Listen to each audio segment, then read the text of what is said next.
चांद की परछाई, रहस्य की रात। शादी के बाद आदित्य और काव्या पहाड़ी बंगले में रहने आते हैं।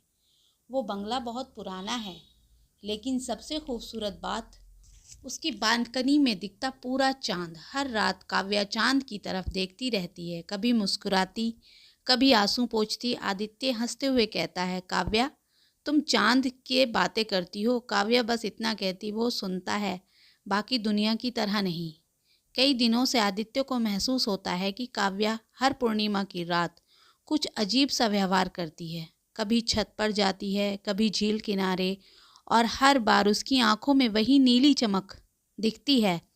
एक रात विवेक, उसका देवर, उसका पीछा करता है। वो देखता है काव्या हाथ में एक नीला पत्थर लिए आसमान की तरफ कुछ बोल रही है। अचानक आसमान में तेज चमक होती है। विवेक डरकर गिर जाता है। सुबह उसकी हथेली पर आधे चांद का निशान बन चुका होता है।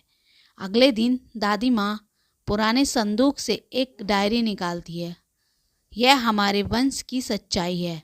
डायरी में लिखा होता है, हर 100 साल में हमारे कुल में एक चंद्रवंशी कन्या जन्म लेती है। उसका जीवन चांद की ऊर्जा से जुड़ा होता है। उसे चांद से वादा होता है, जब तक वो किसी इंसान से सच्चा प्यार ना करे, उसकी रोशनी अमर रहेगी। लेकिन अगर उसने किसी इंसान से प्यार कर लिया तो वो वादा टूट जाएगा और उसकी रोशनी उसे निगल जाएगी।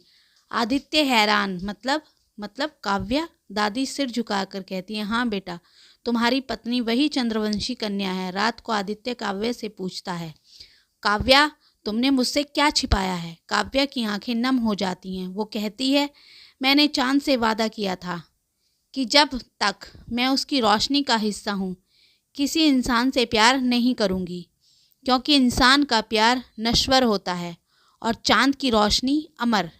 लेकिन जब मैं तुमसे मिली, वो सब बदल गया। मैंने पहली बार चाहा कि कोई मुझे देखे, मुझे प्यार करे, ना कि किसी मेरे अंदर की रोशनी को। आदित्य की आंखों में आंसू आ जाते हैं। तो तुमने वो वादा मेरे लिए तोड़ा? काव्या मुस्कुरा कर कहती है, हाँ, मैंने चांद को छोड़कर इंसान को चुना। पूर्णिमा की रात आती है, हवेली कांपने लगती है, आसमान अंधेरा हो जाता है। काव्या बालकनी पर खड़ी है, उसका शरीर नीली रोशनी में नहाया हुआ है।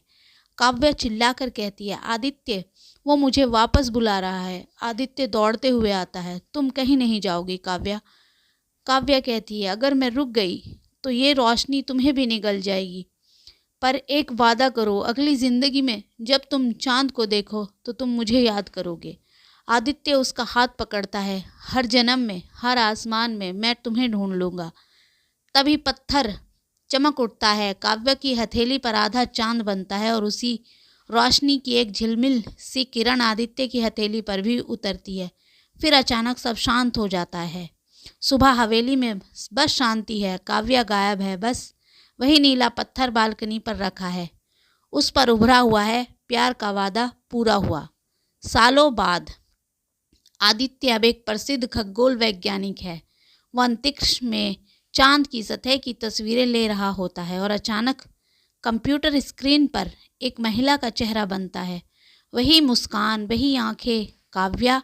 उसके होंठों पर लिखा है, मैं वादा निभा रही हूँ। ऊपर से आदित्य आसमान की ओर देखता है, तुमने इंसान को चुना, अब मैं चांद तक जाऊंगा।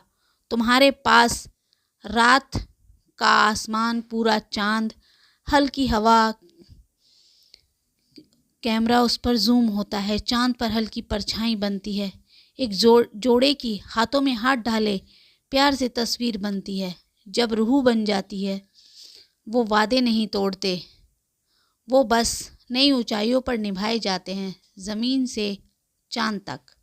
Please subscribe for more videos. Thanks for watching.